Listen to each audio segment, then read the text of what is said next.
Shalom, saudara-saudara, puji nama Tuhan, kesempatan yang baik ini di siang hari ini. Kembali lagi saya hadir menjumpai Bapak Ibu sekalian. Apa kabar saudara-saudara? Semoga Bapak Ibu sekalian tetap dalam keadaan sehat, terus diberkati oleh Tuhan, sukacita di dalam Yesus Kristus.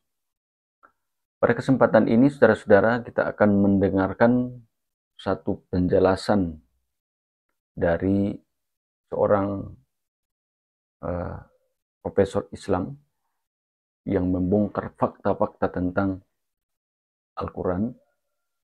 Ya, seperti misalnya ternyata bahwa Al-Quran ini diturunkan di Madinah dan Mekah yang primitif, yang semestinya mengkritik agama-agama, model-model penyembahan agama-agama primitif pada waktu itu. Tetapi yang menjadi pertanyaan adalah kenapa justru yang dikritik adalah teologi Kristen dan Yahudi. Dan lalu kemudian juga terkait juga dengan pewahyuan. Ya. Apakah benar bahwa Al-Quran ini murni berasal dari Tuhan tanpa intervensi manusia? Ya. Kan beda dengan misalnya Alkitab, orang Kristen itu ditulis oleh manusia, tetapi Kristen tetap mempercayai bahwa itu wahyu dari Tuhan. Berbeda dengan Al-Quran, katanya murni berasal dari Tuhan tanpa intervensi manusia. Jadi ini diterima oleh Muhammad. Jadi Muhammad hanya penerima pasif. Ya, itu yang menjadi pertanyaan-pertanyaan yang mana profesor ini mengatakan dipikirkan kembali.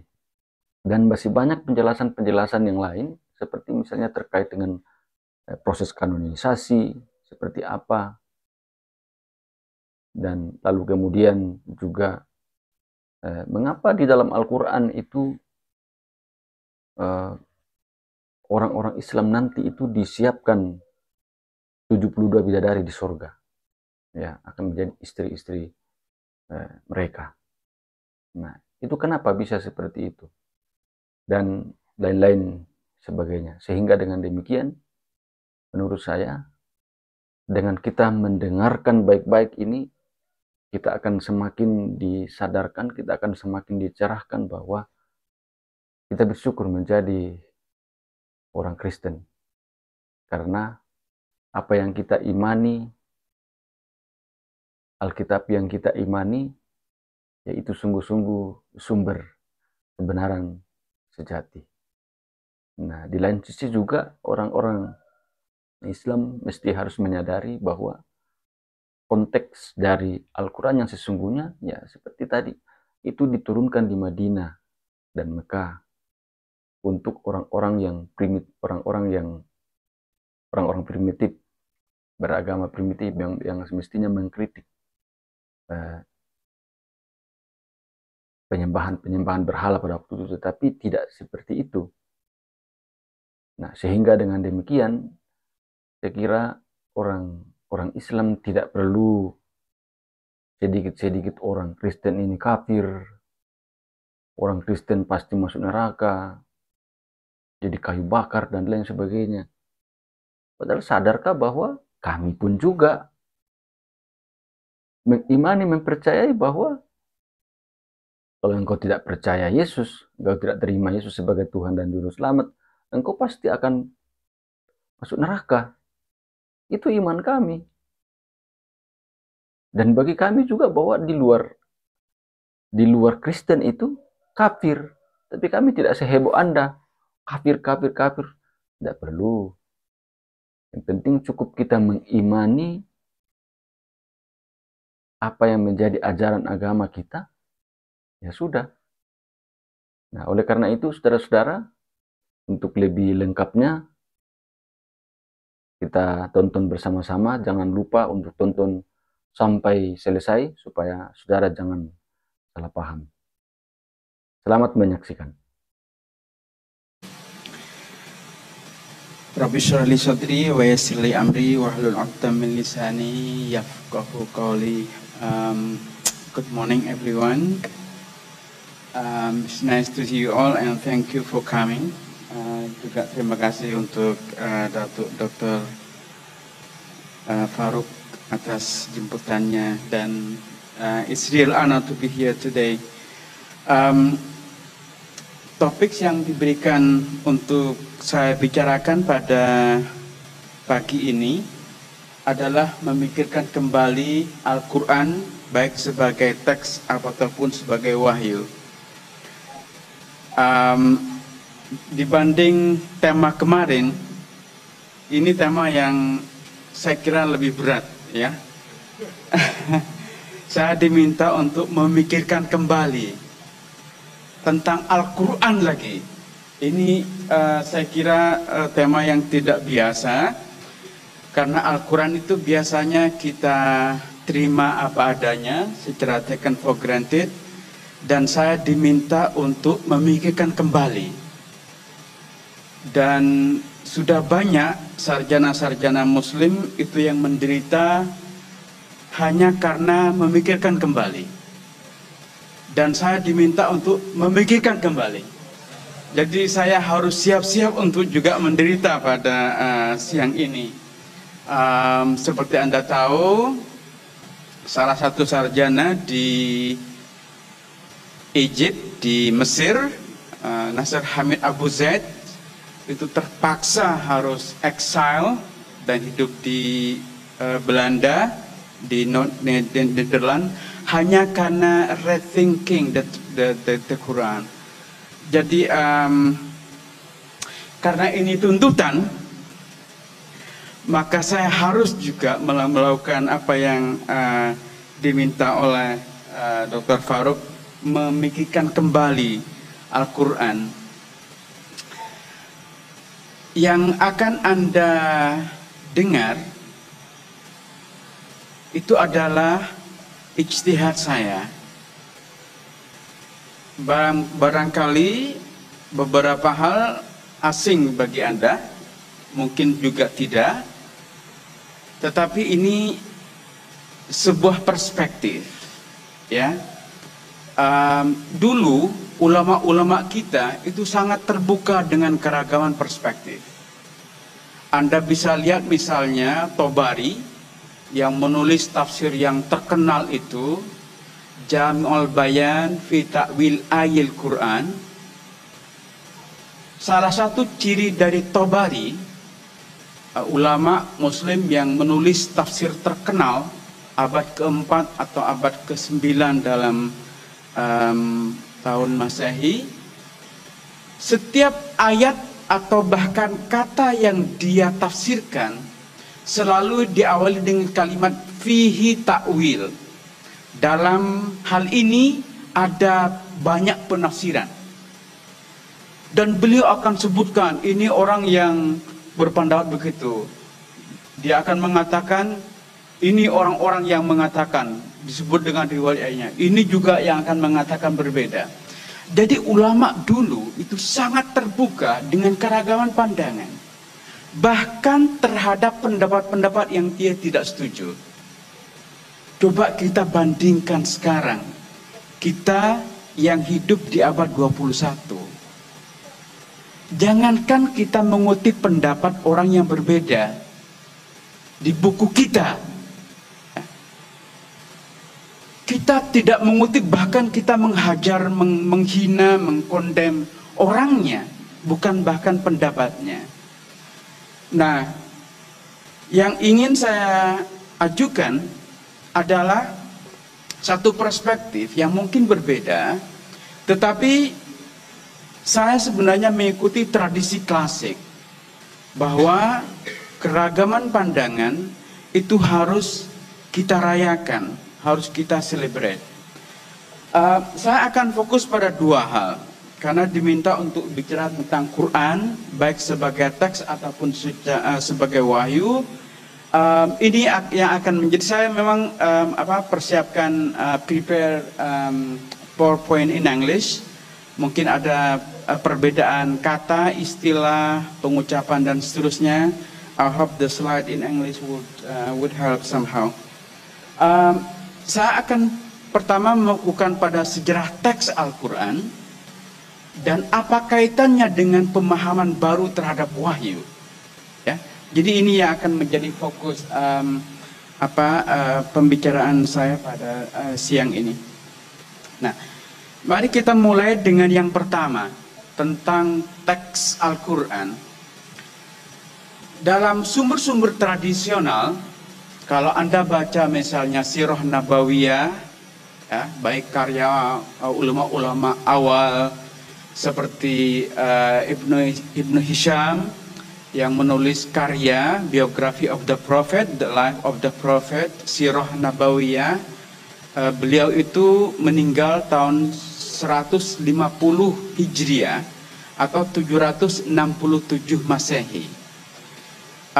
Dan juga karya-karya setelahnya, kalau Anda baca Tarikh Tabari, Futuh Buldan dan seterusnya, Anda akan melihat bahwa Al-Quran digambarkan sebagai turun di daerah yang sangat primitif, di Mekah dan Madinah, yang digambarkan dalam deskripsi the environment within which the Quran emerged as pagan in nature.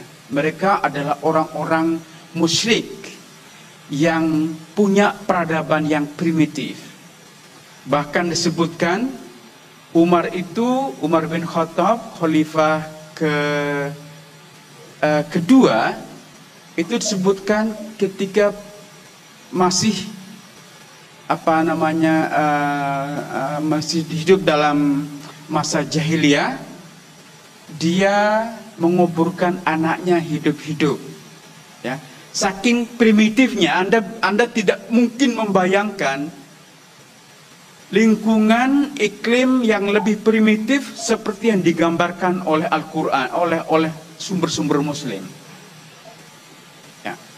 Jadi Al-Quran itu digambarkan turun di daerah yang primitif, orang-orang yang menyembah berhala. Mereka membuat berhala dan menyembahnya sendiri. Ini yang digambarkan dalam sumber-sumber tradisional yang sudah hampir disepakati oleh para ulama sekarang. Nah, saya ingin menantang Anda. Kalau Anda membaca Al-Quran, Anda akan punya kesan yang berbeda tentang audiens Al-Quran. Audiens Al-Quran itu jauh dari kesan primitif. Ya, ini sesuatu yang menjadi aneh. Kalau saja Al-Quran turun di wilayah Mekah dan Madinah yang primitif, yang menyembah berhala, Anda tentu akan berharap, you expect to find penjelasan tentang teologinya orang-orang pagan, teologinya orang-orang musyrik, dan Anda tidak akan pernah mendapatkannya dalam Al-Quran. Satu-satunya ayat yang menyebut tentang Tuhannya orang-orang musyrik itu hanya satu kali dalam Al-Quran, di surat 53, surat An-Najm, ya, yang ayat 18 itu menyebut ada Al-Manat, Al-Uzza,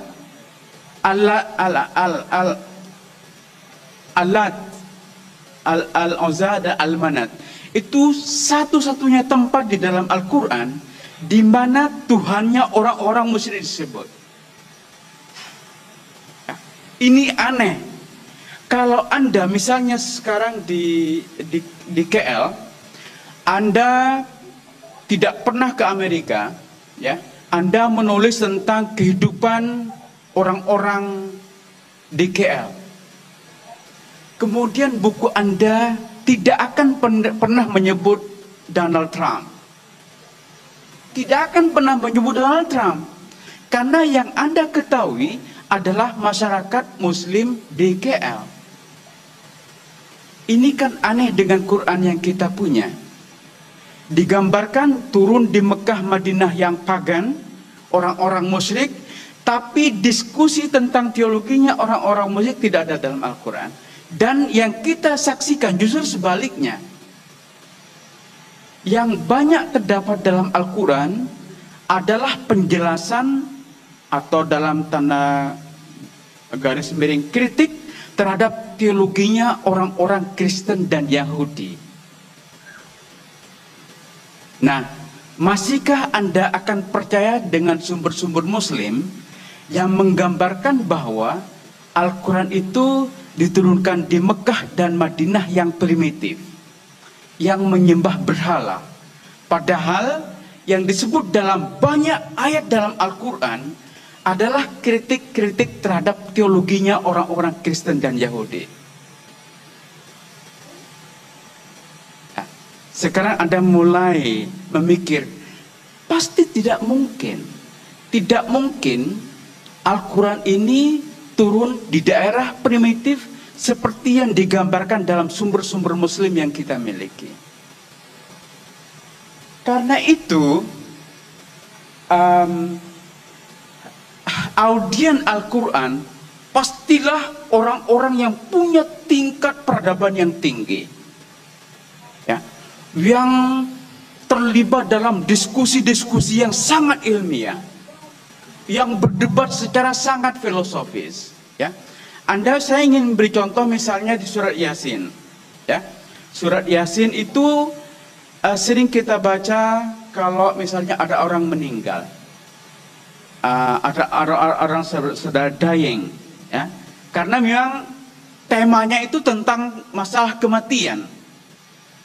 Ada perdebatan yang sangat filosofis yang sulit Anda akan bayangkan muncul dalam iklim yang primitif, yang paganistik. Di bagian akhir di surat Yasin itu disebutkan, man yuhyil izama wa hiya ramim. Ini perdebatan tentang kebangkitan itu setelah kita mati nanti. Itu kebangkitan melibatkan fisik atau semata-mata kebangkitan roh, spirit. Ini perdebatan yang muncul pada zaman Plato di Yunani. Perdebatan yang sangat filosofis, sangat canggih. Kul man yuhyil izama wa yuramim. Say, who will give the life to bone that are utterly rotten, yang sudah hancur lebur. Kalau sudah tulang-tulang hancur lebur, siapa yang akan membangkitkan kembali menjadi satu tubuh yang utuh? Ya. Ini kan mustahil secara logika, karena begini, tubuh manusia ini, tubuh our body consists of 75% itu unsur air. 75% unsur air. Kalau kita mati, kita dikubur, 75% unsur airnya diserap oleh binatang, oleh tumbuh-tumbuhan, cacing, ulat. Mati, tumbuh-tumbuhan dimakan buah oleh orang.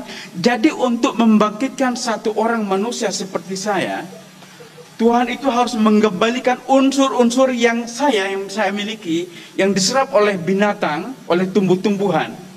Ribuan jutaan tumbuh-tumbuhan harus dikembalikan, yang menyerap daging atau unsur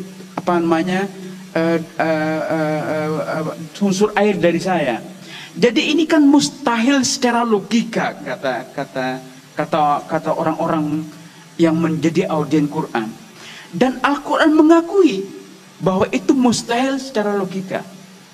Jadi maksudnya perdebatannya sangat-sangat filosofis dan canggih dan sangat sophisticated. Karena itu jawaban Al-Quran adalah Kul yuhyihalladzi ansha'aha awwala marrah. Yang akan menghidupkan kembali, the one who will give life to it, to the bone yang sudah hancur lebur, adalah the one who create them for the first time. Ini masih, jadi tidak ada yang mustahil secara logika. Alladzi ja'ala lakum minas syajaril akhdari nara. Dia, he is the one who create fire out of from a green tree. Minasyajaril akhdarina.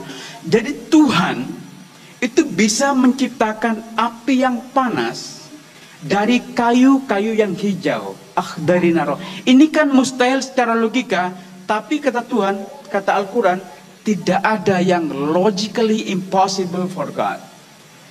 Perdebatan seperti ini tidak mungkin Anda bayangkan. Ini poin saya. Akan lahir di daerah yang primitif seperti yang digambarkan dalam sumber-sumber Muslim.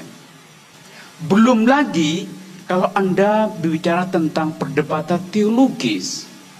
Jadi audiens Al-Quran itu sangat berbeda dengan yang digambarkan dalam sumber-sumber Muslim. Ini cara kita untuk memulai rethinking.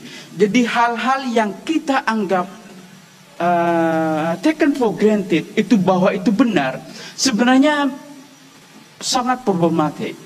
Ya, sumber-sumber Muslim yang menggambarkan bahwa Islam ini Islam dan Al-Quran turun di Mekah, di Madinah yang pagan, yang primitif, itu tidak terkonfirm dari teks-teks Al-Quran sendiri.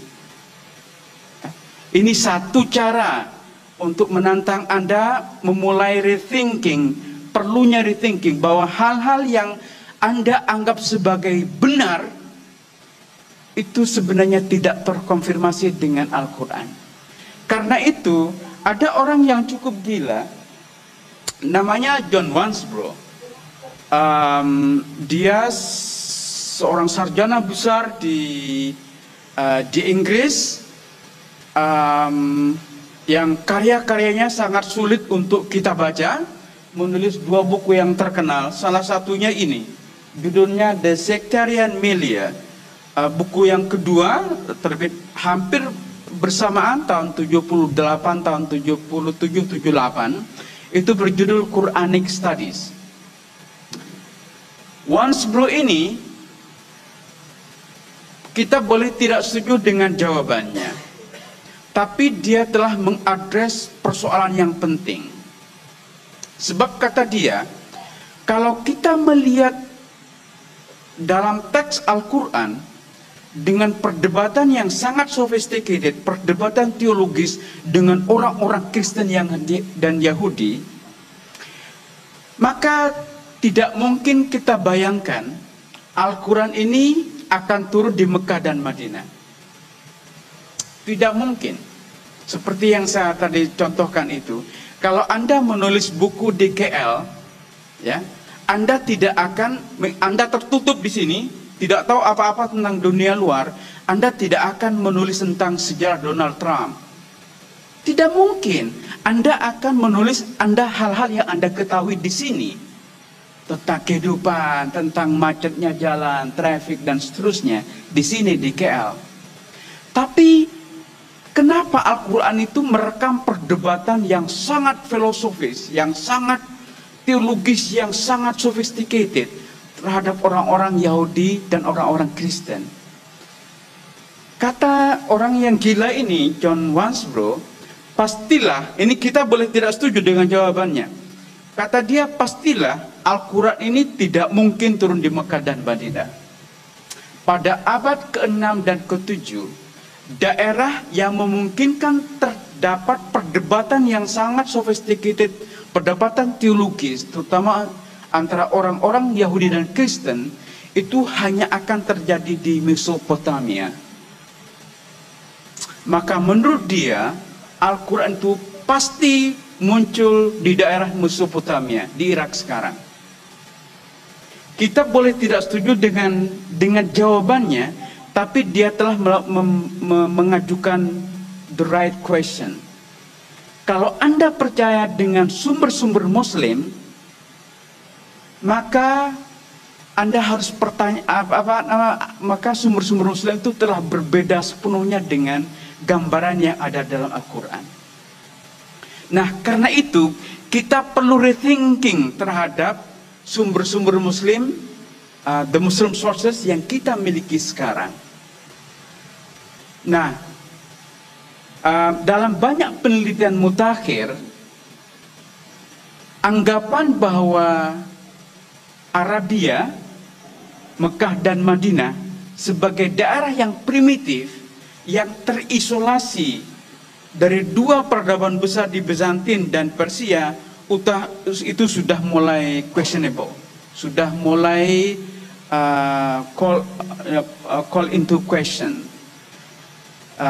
Jadi kita tidak mungkin lagi membayang, jika kita masih mempercayai bahwa Al-Quran itu turun di Mekah dan Madinah, maka pastilah orang-orang di Mekah dan Madinah itu sudah sangat familiar dengan perdebatan-perdebatan teologis yang direkam oleh Al-Quran.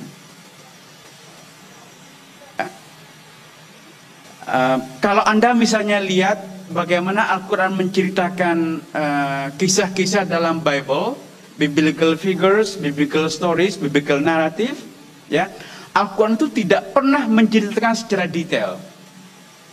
Artinya apa?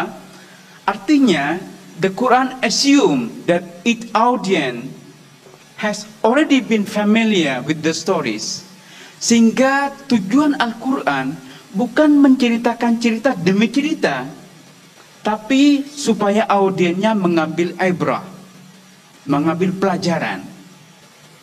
Karena Al-Quran itu sudah mengasumsikan audiensnya itu familiar dengan perdebatan teologis, cerita-cerita dalam Bible. Ini lagi-lagi mendorong kita untuk mempertanyakan sumber-sumber Muslim yang kita miliki. Masihkah kita percaya bahwa audience within which the Quran emerged itu pagan, itu musyrikun? Ada seorang sarjana namanya Gerard Houghting, sarjana yang sangat terkenal, karya-karyanya sangat berpengaruh sekarang, sudah sangat senior. Penelitian Gerard Houghting ini hanya menyangkut kata-kata musyrik dalam Al-Quran. Itu kurang ajarnya orientalis, ya. Hanya mengkaji satu kata musyrik dalam Al-Quran, dan dia menjadi profesor musyrik.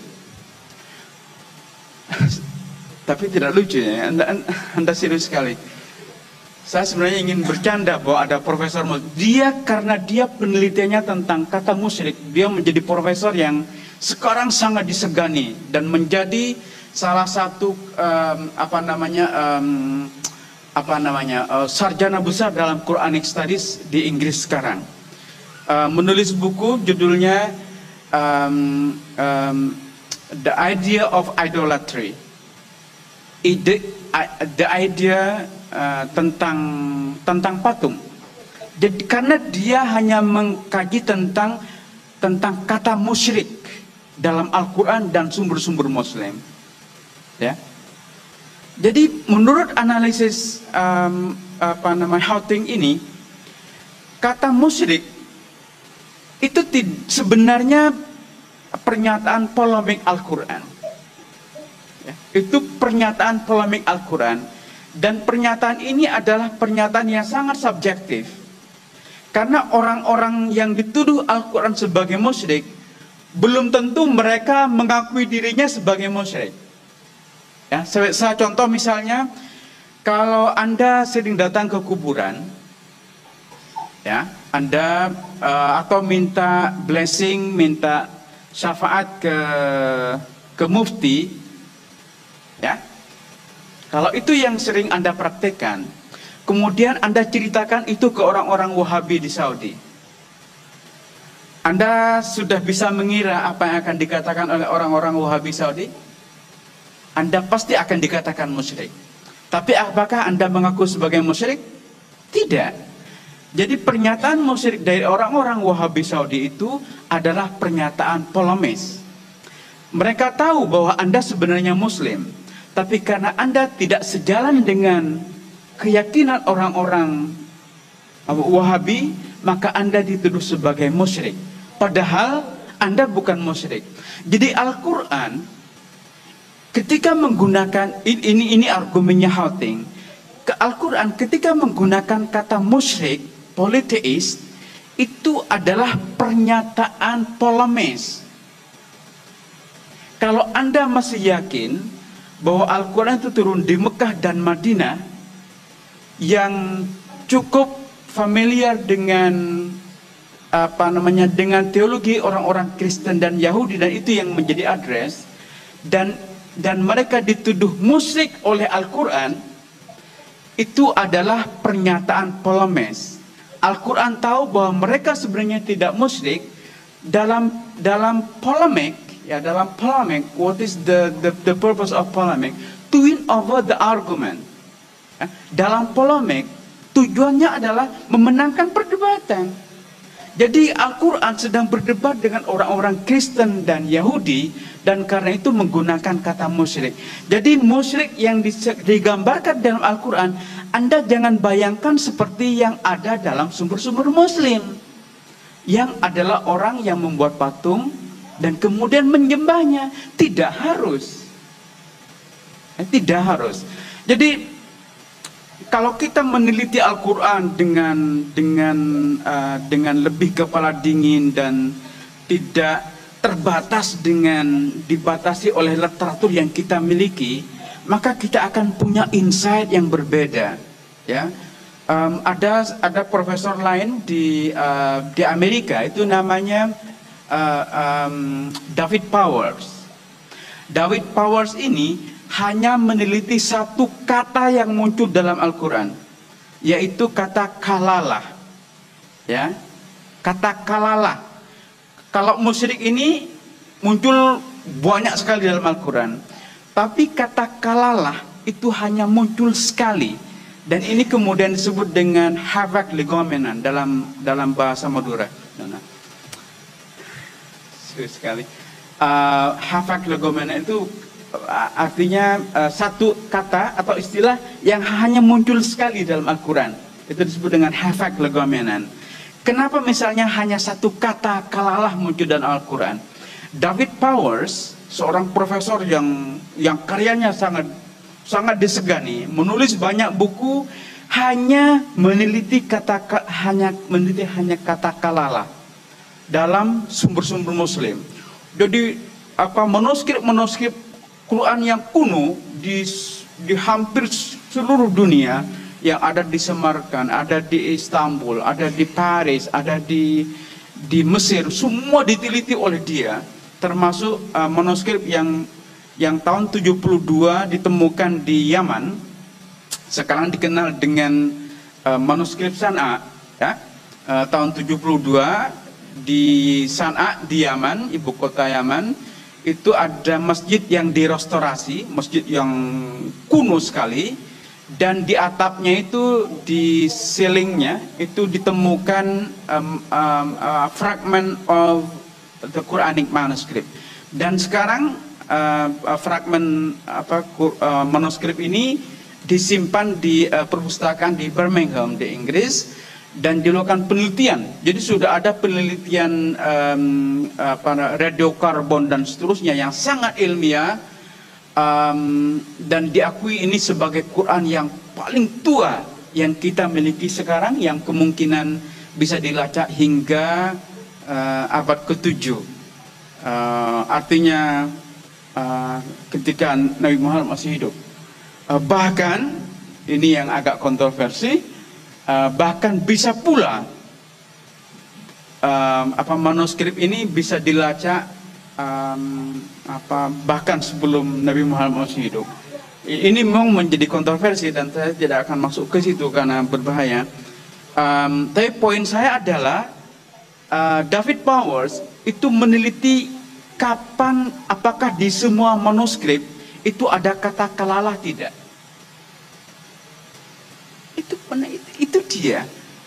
Jadi kita ya, orang-orang Islam ya, yang kita beriman terhadap Al-Quran, terhadap sumber-sumber kita itu malas mengkaji sumber-sumber yang kita miliki. Orang-orang orientalis yang tengek, yang kurang ajar itu, mereka tuh meneliti, mengkaji, mencari kemana manuskrip yang mungkin ada, dan mereka siang malam itu membongkar teks-teks. Kita itu tidak. kita ini yang kita bisa sebut sebagai captive mind. Ya, kita ini, pikiran kita itu sudah tertutup, sudah terpenjara, captive oleh apa yang diajarkan oleh guru-guru kita. Kita tidak lagi membongkar, melakukan apa yang diusulkan oleh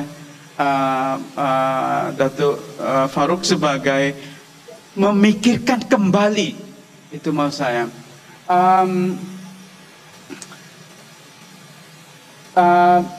Iya. Nah, itu kalau kita melihat perdebatan mutakhir tentang sejarah Quran, ya, bahwa ada problem dari sumber-sumber yang kita miliki, ya. Bagaimana kalau kita melacak sumber-sumber Muslim sendiri? Apakah gambaran tentang sejarah Quran itu masih seperti yang sejauh ini kita terima, taken for granted, bahwa Al-Quran itu sudah dikumpulkan pada masa Abu Bakar, kemudian pada masa Utsman disatukan bacaannya, dan karena itu text that we have today itu disebut Rasam Utsmani, karena kita yakini itu sudah berasal bisa dilacak dari produk yang awal sekali pada masa Utsman. Anda harus ingat begini, sejarah semua kitab suci, proses kanonisasinya menjadi teks yang textus receptus, yang diterima, itu membutuhkan periode yang lama sekali. Ya, Anda bisa misalnya sebut Hebrew Bible, ya, kitab sucinya orang-orang Yahudi, itu butuh berapa ratus ribuan tahun untuk menjadi kitab yang mereka miliki sekarang. Anda sebut apa lagi? Kitabnya orang-orang Kristen, the Bible, Old dan New Testament, itu butuh berapa ratus tahun dari sejak Yesus disappear. I don't want to call it mati atau apa, karena itu perdebatan teologis. Nanti malam Anda datang kalau mau terlibat perdebatan teologis tentang apakah Yesus mati atau tidak dan seterusnya. Kita sebut yang netral, disappear. Maksudnya Yesus tidak ada, ya. Berapa puluh tahun, berapa ratus tahun dibutuhkan sehingga menjadi Bible yang mereka miliki sekarang. Nah, pertanyaannya adalah, apakah Al-Quran itu pengecualian? Hanya dalam waktu 3 tahun misalnya, Al-Quran itu sudah menjadi kitab seperti yang kita kenal sekarang. Ya. Kalau semua kitab, misalnya Veda itu dikumpulkan oleh sarjana di Jerman. ini menarik, ya. Kitabnya orang Hindu itu dikumpulkan belakangan abad ke-18. Dan yang mengumpulkan itu bukan orang Hindu sendiri, yang sekarang dianggap sebagai kitab suci. Jadi proses kanonasi teks menjadi kitab yang diterima di setiap agama itu membutuhkan proses yang panjang sekali, ratusan bahkan ribuan tahun proses menjadi kitab yang kita miliki. Apakah Islam pengecualian?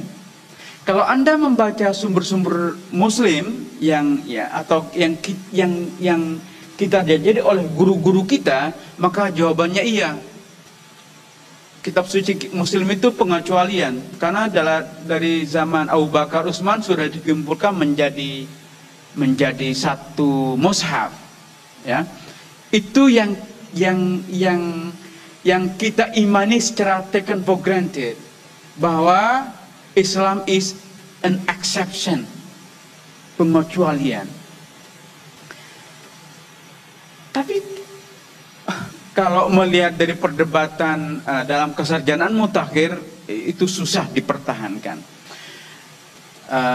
Bahkan kalau kita mengkaji sumber-sumber Muslim sendiri, ya, anggapan bahwa kanonisasi, the canonization of the Quran sebagai dalam proses yang sangat singkat, itu juga sebenarnya tidak terkonfirmasi. Sebenarnya tidak terkonfirmasi. Memang kenapa kemudian riwayat-riwayat seperti ini tidak banyak kita temukan?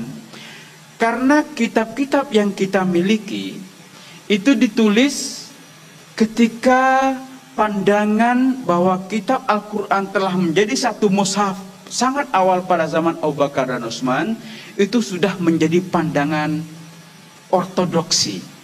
Maka semua yang bertentangan dengan pandangan yang ortodoks itu disuppress, ya. Tetapi itu sebenarnya masih ada, ya, masih ada buku-buku tertentu yang merekam kemungkinan proses redaksi Al-Quran, the process of the redaction of Quran, itu take longer time than what we believe. Salah satu kitab yang saya kira menarik, yang jarang dikaji, itu ditulis oleh Ibnu Abi Daud Al-Sijistani, menulis kitab yang berjudul Kitabul Masahif.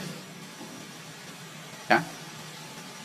Saya ingin menantang Anda saja yang aktif di dunia reveal knowledge dan seterusnya. Anda bisa baca buku ini, Kitabul Masahif. Bahkan dari judulnya saja sudah menarik. Ya. Masahif itu jamak dari mushaf. Artinya apa?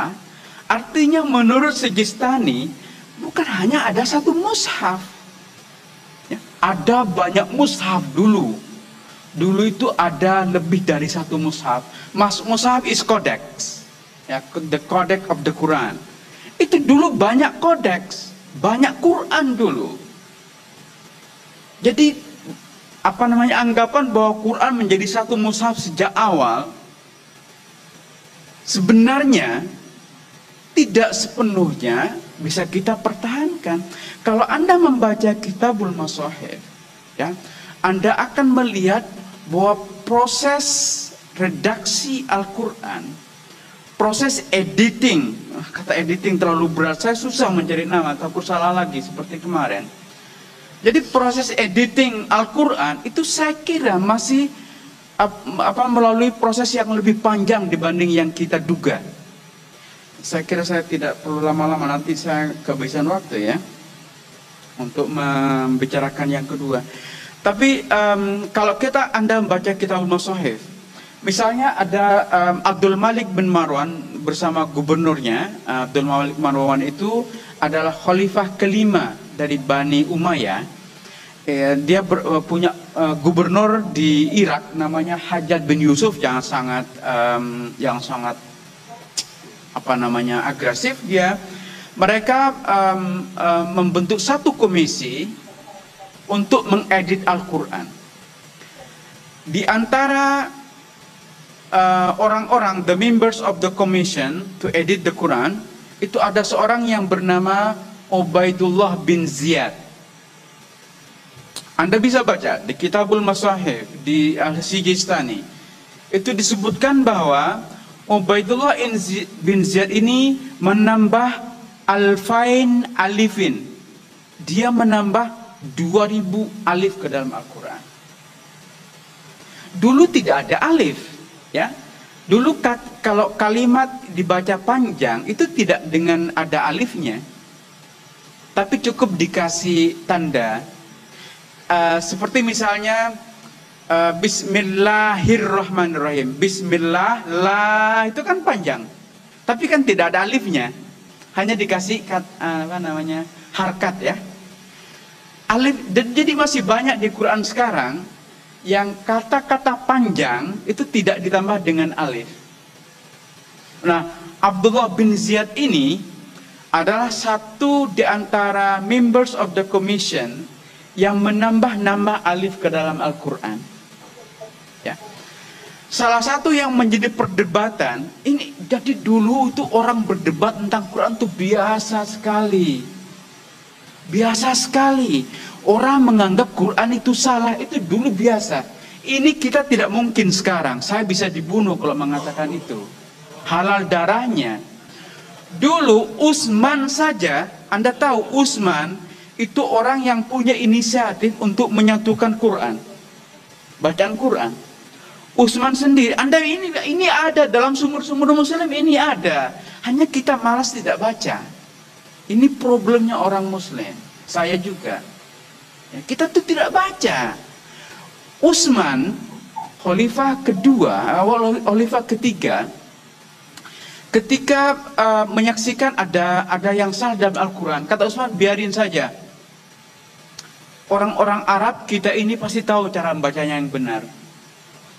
Aisyah, istri Nabi, ini ada di tafsir Jami'ul Bayan punya Tabari. Ini ada. Aisyah itu pernah bilang itu kan salah penulis, kata Aisyah. Salah kutabul wahyi. Para penulis itu salah. Biarin waktu nulis dia ngantuk. Ini kata-kata Aisyah, bukan kata-kata saya. Dulu orang berdebat tentang teks Quran itu biasa saja. Enggak seperti sekarang. Dulu orang itu lebih open minded seperti yang saya katakan daripada kita yang hidup di abad 21. Ini memang aneh. Jadi Islam itu semakin kesahkan, semakin tertutup umat Islam ini. Bukan semakin terbuka. Dulu ulama-ulama kita di awal itu sangat terbuka.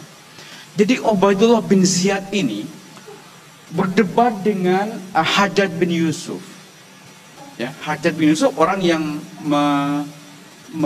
mengkomission satu group of people untuk melihat teks Quran sehingga menjadi official. Nah, ada salah satu perdebatan, saya kasih contoh. Itu di surat Al-Mu'minun, ya, ayat 86-87. Itu menjadi perdebatan antara Ubaidullah bin Ziyad dan Hajjaj bin Yusuf. Itu direkam ya. Jadi kata Ubaidullah bin Ziyad ini tidak masuk akal, dan karena itu harus ditambah alif. Jadi antara pertanyaan dan jawaban tidak match. Pertanyaannya begini. Kul man rabbus samawati syab'i wal arsyil azim. Sayaquluna lillahi. Jadi antara pertanyaan dan jawaban itu tidak match. It doesn't match. Pertanyaannya adalah Kul man rabbus samawati, say who is the Lord of. See, look at the question carefully. Who is the Lord of the seven heaven and the great throne? Who is the Lord of? Kul man rabbus samawati. Jawabannya sayaquluna lillahi, and they will say they belong to God. Tidak match. Mestinya kata Ubaidullah bin Ziyad, mestinya ditambah alif. Kalau lillahi ditambah alif menjadi Allahu, itu baru match. Jadi kul man rabbus samawati sab'i wal arsyil azim sayaquluna Allahu. Who is the Lord of the seven heaven? They will say God, not belong to God. Kalau pertanyaannya kul liman, to whom they belong, baru jawabannya they belong to God. Ini jadi dulu orang biasa berdebat, ya. Dulu orang biasa berdebat tentang ini tambah alif, ini kata.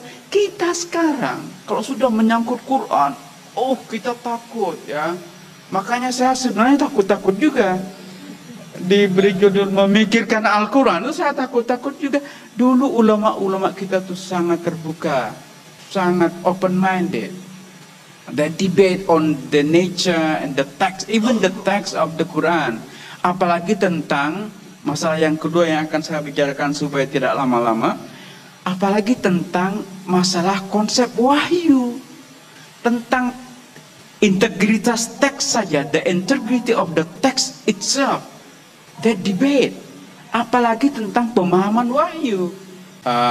Saya coba merekonstruksi cara membaca surat Al-Kafirun dengan mempertimbangkan diskusi yang sudah saya jelaskan tadi itu menyangkut penambahan kata alif dalam Al-Quran. Saya memberikan contoh kemarin tentang kata lakum dinukum waliyadin, to you your religion, to me mine. Ini ayat yang menjadi favorit aktivis interfaith dialogue, karena memang ini ayat yang sangat toleran, yang sangat menekankan toleransi ya, bagimu agamamu dan bagiku agamaku. Tapi kalau Anda baca secara keseluruhan ayat ini, saya tidak ingin menggunakan kata kontradiksi. What should I do? Tapi ayat terakhir itu toleran, tetapi ayat sebelumnya itu sebenarnya sangat tidak toleran, sangat tidak toleran. Mereka itu bahkan menegasikan Tuhan orang-orang kafir. Ya, coba Anda baca. Qul ya ayyuhal kafirun la a'budu ma ta'budun. Saya tidak menyembah apa yang kamu sembah, dan saya bukan penyembah apa yang kamu sembah. Diulang lagi, dan kamu pun bukan penyembah yang saya sembah, dan saya pun bukan penyembah yang kamu sembah. Tapi kemudian diakhiri dengan lakum dinukum waliyadin, bagimu agamamu, bagiku agamaku. Ini kan sebenarnya doesn't match. Ya, ayat pertama itu eksklusif. Itu eksklusif karena menegasikan Tuhan orang lain. Tetapi diakhiri dengan inklusif. How to make it, how to reconcile. Ini pikiran gila. Kalau Anda baca, assume that alif itu ditambah, Anda baca la bukan sebagai negation, tapi dengan pendek, maka menjadi lamu taukid. Maka ayat ini bisa kita baca seperti begini. Qul ya ayyuhal kafirun la a'budu ma ta'bud. Jadi artinya, wahai orang-orang kafir, saya sebenarnya menyembah yang kamu sembah, dan kamu pun menyembah yang saya sembah. Dan kemudian seterusnya, kendati demikian, kendati kita menyembah Tuhan yang sama, silakan kamu mengimani agamamu dan saya mengimani agama saya. Dan bacaan seperti ini secara ide, ya, secara idea, secara konseptual, ini dikonfirmasi dengan ayat Al-Quran yang lain. Ya. Ketika ada ayat Quran mengatakan la tujadilul ahlal kitab billati hiya ahsan, itu diakhiri dengan ilahuna wa ilahukum wahid. Anda harus tahu itu. Jadi ketika Al-Quran mengadres ahlul kitab, orang-orang yang non-muslim, diakhiri dengan pernyataan ilahuna wa ilahukum wahid. Tuhan kami dan Tuhan kalian is the one same God. Ya kan?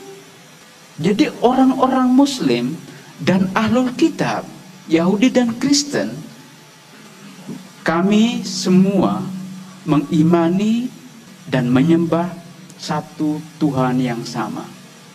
Bagaimana mungkin? Ini kalau Anda mau berpikir agak logika, bagaimana mungkin di sini Tuhan mereka itu, orang-orang yang non-muslim itu dinegasikan, padahal di ayat yang sangat eksplisit, ilahuna wa ilahukum wahid, Tuhan kami dan Tuhan kalian adalah Tuhan yang sama, itu sangat confirm. Jadi ide bahwa Muslim dan ahlul kitab menyembah Tuhan yang sama, itu terkonfirmasi. Bagaimana mungkin di sini dinegasikan, maksud saya? How is it possible? Okay, just forget it. Salah satu yang menjadi penekanan dari konsep tradisional tentang wahyu, ya, yang sudah kita terima for granted. Jadi kalau Anda ditanya tentang what is the definition of wahyu, ya, Anda baca ulumul Quran, maka definisi yang Anda dapatkan adalah Al-Quran huwa kalamullah al-munazzal ala an-nabi Muhammad biwasitah Jibril, kan? Jadi Quran is the word of God revealed to the Prophet Muhammad through the angel Gabriel. Itu sudah menjadi kesepakatan, dan karena itu gambaran tentang Nabi Muhammad itu disebut sebagai pasif, ya, berbeda dengan agama misalnya Kristen, ya. Jadi kalau dalam Islam secara tradisional the Quran is the word of God word for word. Itu dalam, jadi tidak ada intervensi manusia. Jadi Nabi Muhammad itu digambarkan pasif, hanya penerima, pasif receiver. Dia penerima yang pasif, tidak punya apa. Karena Al-Quran ini semuanya kalam dari Allah, bahkan bahasanya Arab itu adalah bahasa Allah, dan karenanya Muhammad itu tidak punya peran apa-apa, dia itu pasif. Nah, kalau dalam tradisi agama lain, misalnya Kristen, ada intervensi manusia, ya, karena misalnya dalam Kristen the Bible atau misalnya the Gospel, ya, Injil itu kan tidak ditulis oleh Isa, oleh Jesus, tapi ditulis oleh his followers, ya, the apostle, tapi sebagian kan tidak pernah bertemu dengan Yesus sendiri. Tapi orang-orang Kristen tetap meyakini itu revelation, itu tetap wahyu, ya, walaupun ditulis oleh manusia, tetapi itu tetap inspired word of God. Nah, Islam, ya, para ulama kita ingin membedakan dari itu. Nah, jadi karena itu mereka mendefinisikan wahyu berbeda dengan orang-orang Kristen. Wahyu dalam pandangan orang-orang Islam yang kemudian menjadi ortodok adalah tidak ada intervensi manusia. Ini semuanya kalamullah dalam makna dan dalam teks, dalam lafaz. Ini sebenarnya untuk membedakan, ya. Dan karena itu Nabi Muhammad itu digambarkan sebagai tidak punya peran apa-apa. Nah, baru belakangan sebenarnya itu mulai muncul beberapa sarjana Muslim yang mempertanyakan definisi klasik, definisi tradisional tentang pemahaman wahyu seperti ini. Karena bagi sebagian orang itu sulit kita membayangkan bahwa Al-Quran ini sepenuhnya tidak ada unsur historisnya. Nah, seperti tadi dan juga menjadi perbincangan kita, kalau saja Al-Quran turun di Malaysia, apa masih mungkin turun dalam bahasa Arab? Ya? Pasti bahasa Melayu, kan? Nah, ketentuan, jadi ketika Al-Quran turun dalam sejarah manusia, ada unsur-unsur manusiawi, maka dia menggunakan bahasanya manusia. Bahasa bilisani qaumihi. Ini kutipan dari tadi Prof. Munir. Jadi ada jadi Al-Quran itu menggunakan bahasa manusia.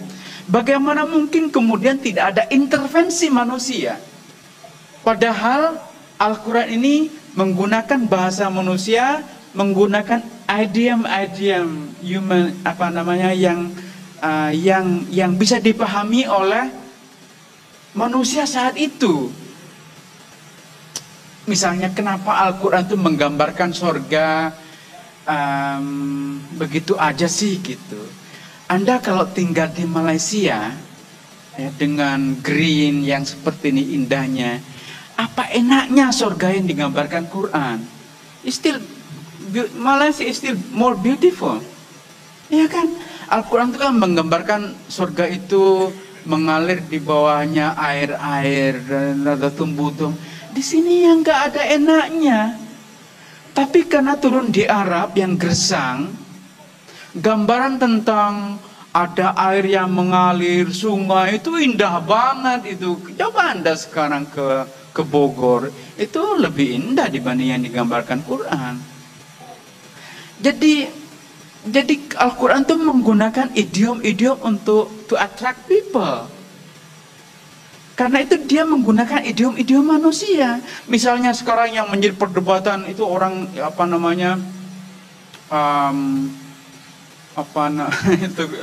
beberapa hari terakhir itu ada cerita heboh di Indonesia karena ada orang anak muda, dia masih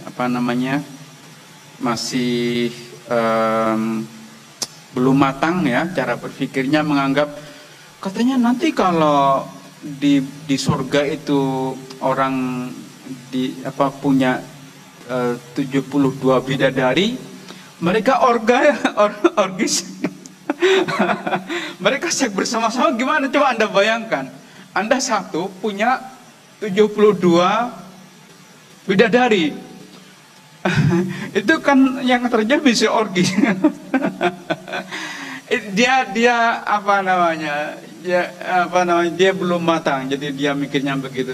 Kenapa? Coba Anda mikir, kenapa sih Al-Quran menjanjikan bahwa nanti di surga akan disediakan 72 bidadari?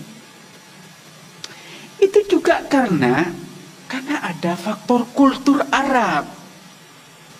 Ya, di Arab waktu itu orang itu bisa punya istri semaunya, ya kan? Terserah dia mau 1000 istri, ya terserah dia gitu. Kalau dia punya duit, silakan punya banyak istri.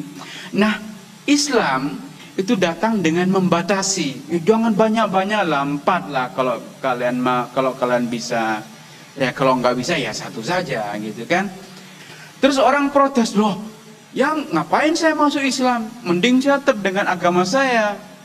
Kan agama saya bisa saya punya istri 100, sementara saya kalau mau Islam hanya boleh 4. Mending saya nggak masuk Islam. Kata Quran, ya tapi nanti kalau Anda masuk surga, Anda punya banyak.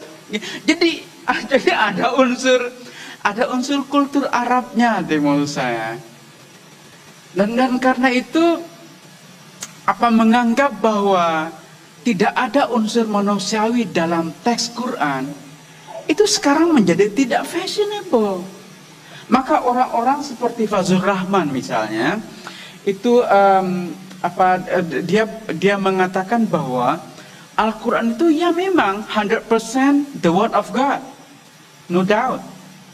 Tetapi 100% the word of Muhammad as well. Itu kata-kata Rahman dalam buku Islamnya ya. Jadi ada intervensi Muhammad itu, Nabi Muhammad itu, ya di Quran itu ya the word of Muhammad 100%. Tetapi dia inspired, divinely inspired. Anda misalnya kalau Anda baca pendapatnya Sarur atau Sorus itu kan punya pendapat yang berbeda. Kata Sorus, kata dia, dia nulis buku judulnya itu The Expansion of Revelatory Experience. Jadi kata kuncinya itu revelatory experience, pengalaman kewahyuan. Jadi dia dipengaruhi oleh pemikirannya Jalaluddin Ar-Rumi. Sorus bilang begini, ketika Nabi Muhammad ada dalam pengalaman kewahyuan, revelatory experience, everything he think, everything he imagine is revelation. Ya. Jadi tidak berarti bahwa tidak ada unsur manusiawinya. Jadi ketika Nabi Muhammad ada dalam pengalaman kewahyuan, apapun yang dia bayangkan, apapun yang dia pikirkan, maka itu adalah bagian dari wahyu. Nah, ini bisa menjelaskan teks-teks dalam Al-Quran yang sangat personal, yang tidak ada hubungan dengan, misalnya salah satu contoh, Anda mungkin bertanya, ngapain sih ada deskripsi di Quran tentang Zaid? Ini juga menarik. Satu-satunya nama sahabat yang ada dalam Al-Quran itu hanya satu, namanya Zaid. Zaid ini anak angkatnya Nabi Muhammad yang kawin, dia budak, dibebaskan oleh Nabi Muhammad, kemudian kawin dengan bangsawan namanya Zainab, yang disebut sebagai orang tercantik di Madinah saat itu. Bisa Anda bayangkan ya, Zaid yang budak kawin dengan bangsawan. Tapi poinnya adalah ini diceritakan dalam sirah, jadi saya tidak membuat-buat. Suatu saat Nabi Muhammad itu melihat bagian dari tubuh Zainab yang sangat cantik, dan ada perasaan ya biasa ser-ser ya, ada perasaan suka Nabi, dan itu diketahui oleh suaminya. Makanya Zaid kemudian minta supaya mereka diceraikan, ya, dan kemudian Nabi mengawini Zainab. Ini kan personal affairs. It has nothing to do with anything. Kenapa ini ada dalam Quran? Nah, kalau mengikuti argumen Soros, enggak apa-apa. Karena everything, ketika Nabi Muhammad ada dalam revelatory experience, everything he imagine, everything he think is part of revelation. Nah, penjelasan Soros seperti ini menjelaskan banyak hal dalam Al-Quran yang mungkin tidak relevan untuk kita sekarang. Mungkin tidak relevan untuk kita sekarang, tapi apapun yang dibayangkan oleh Nabi itu adalah bagian dari revelation. Mengatakan tidak relevan sekarang, mungkin Anda akan, masa di Quran dikatakan tidak relevan sekarang gitu. Tapi ini sebenarnya juga sudah pendapat ulama banyak, misalnya tentang ayat-ayat perbudakan, kan sekarang nggak kita pakai, ya kan? Karena ya kan memang tidak ada perbudakan sekarang, tapi kan juga banyak pekerja-pekerja Indonesia di sini jadikan budak. Ya juga sih. Saya ingin menutup dengan itu. Assalamualaikum warahmatullahi wabarakatuh. Ya, demikian video ini saudara-saudara, semoga dapat mencerahkan, memberkati kita, dan akan membuat kita semakin semangat, semakin kuat di dalam Tuhan, semakin meyakini Alkitab sebagai firman Allah, sebagai sumber satu-satunya kebenaran, semakin mengimani bahwa Yesus Kristus adalah Tuhan dan Juru Selamat. Tuhan Yesus memberkati.